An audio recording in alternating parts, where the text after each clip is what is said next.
नमस्कार दोस्तों, आप हैं द चकाचक के साथ। आज हम द चकाचक पर बात करेंगे क्रिकेट के बारे में। क्रिकेट आज भारत में जनमानस के मन में बस गया है। यह हुआ है भारत के खिलाड़ियों के बेहतर प्रदर्शन और उनका भारत में लगातार नई नई ट्रॉफियां लाने के कारण। भारत के खिलाड़ियों के पवेलियन के अंदर की कुछ घटनाएं होती हैं तो उन्हें जानने के लिए भी दर्शक हमेशा उतावले रहते हैं। सुरेश रैना ने अपने पूर्व कोच ग्रेगल चैपल के टाइम के लेकर बहुत सारी चर्चाएं उनकी बुक में की। आज हम उन्हीं की चर्चा करेंगे। उससे पहले आप चैनल को सब्सक्राइब कर दीजिएगा ताकि आपको ऐसे रोचक वीडियो बड़ी आसानी से मिल सके। पूर्व बल्लेबाज सुरेश रैना ने पूर्व कोच ग्रेग चैपल के कार्यकाल को लेकर बहुत सारे खुलासे किए। उनका कहना है कि ऑस्ट्रेलियाई दिग्गज ने भारतीय टीम में युवाओं को सहारा दिया, उन्हें आगे बढ़ने में मदद की। सुरेश रैना ने 2000 के दशक में भारतीय टीम में सीनियर और जूनियर खिलाड़ियों के बीच रिश्तों के बारे में भी खुलासा किया है। उन्होंने अपनी किताब बिलीव में इसके बारे में विस्तार से लिखा है कि उन्होंने उस समय पर क्या क्या देखा। मिड डे अखबार में छपे किताब के एक अंश के अनुसार चैपल ने MS धोनी और इरफान पठान जैसे बड़े खिलाड़ियों को टीम में लाने में बहुत बड़ी भूमिका निभाई है। यानी कि वो सिलेक्शन प्रोसेस में भी पूरा कॉन्सेंट्रेट रहते थे और किस खिलाड़ी का चयन होना है। और इरफान पठान और धोनी जो इंडियन क्रिकेट टीम की जान है, उनके सिलेक्शन में भी बहुत बड़ा योगदान दिया है। इसमें लिखा है कि दादा ने जो टीम बनाई उसकी क्रिकेट इतिहास में छाप छोड़ने के लिए तारीफ की जाती है।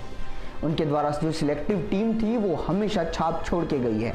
हालांकि टीम में इतने सारे युवाओं के आने का क्रेडिट ग्रेग को जाता है क्योंकि उन्होंने ही हमें चुनौती का सामना करने के लिए तैयार किया है। यहाँ दादा सौरव गांगुली के लिए यूज़ किया गया था। उन्होंने सोर chief selector Kiran More sir ने इस कदम का समर्थन किया। ग्रेग टैलेंट खोजने में नंबर 1 है।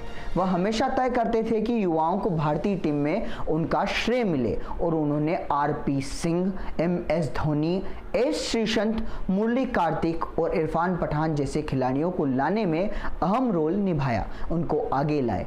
इन खिलाड़ियों ने भारत के लिए काफ़ी कामयाबी हासिल की। भारत को नई बुलंदियां दिलाने में इन खिलाड़ियों का बहुत ही ज़्यादा योगदान है। रैना बोले, सीनियर खिलाड़ी नाराज़ होते थे पर रेगिंग कभी नहीं की। रेगिंग इस तरीके से कि जो जूनियर खिलाड़ी होते हैं उनके साथ रेगिंग जो होती है वो सीनियर खिलाड़ियों ने कभी नहीं की। हो सकता है वो उनके प्रदर्शन से कभी कभी नाराज़ ज़रूर हो। सुरेश रैना ने तब की टीम के ड्रेसिंग रूम में के माहौल के बारे में भी बहुत कुछ लिखा। उनका कहना है कि सीनियर खिलाड़ी कभी कभी नाराज़ रहते थे लेकिन उन्होंने कभी जूनियर प्लेयर्स के साथ रेगिंग जैसी कोई घटना नहीं की। रैना के अनुसार, मेरे समय में भारतीय टीम परिवार की तरह थी। हर सदस्य की अपनी भूमिका थी और जैसे हर परिवार में होता है वैसे ही कई बार सब लोग एक बात पर सहमत नहीं होते थे। सभी लोगों का एक बात पर संभव होना हमेशा संभव नहीं होता। ग्रेग हमारे कोच रहने के दौरान ड्रेसिंग रूम में कभी कभी तनाव का माहौल भी रहता था। खिलाड़ियों में तनाव होना संभव है। जब हार सामने आती है तब तनाव अवश्य ही आता है। राहुल द्रविड़ भाई बढ़िया कप्तान थे। वह तय करते थे कि ड्रेसिंग रूम के मामलों के चलते हमारे प्रदर्शन पर कभी कोई असर ना पड़े, इसलिए हम युवा खिलाड़ी इस तरह की स्थिति में मौजूद नहीं रहते थे, यानी कि प्रेजेंट नहीं रहते थे और इस तरह हमें पता ही नहीं रहता था कि बंद दरवाज़ों के पीछे क्या हुआ। मेरे हिसाब से ग्रेग कभी गलत नहीं थे क्योंकि वह हमेशा चाहते थे कि टीम तैयार रहे और उन्होंने कभी किसी की तरफदारी नहीं की। उन्होंने किसी एक का पक्ष नहीं लिया। जब हम हारते थे तब ग्रेग कठोर होते थे लेकिन ज़्यादातर बार ऐसा सीनियर खिलाड़ियों के प्रति ही होते थे, यानी कि सीनियर खिलाड़ी जिन पर ज़्यादा दबाव होता है उनके ऊपर उनका दबाव ज़्यादा होता था। मैं इस बात से सहमत हूँ कि उन्हें सचिन और दादा जैसे लोगों का थोड़ा और सम्मान करना चाहिए था।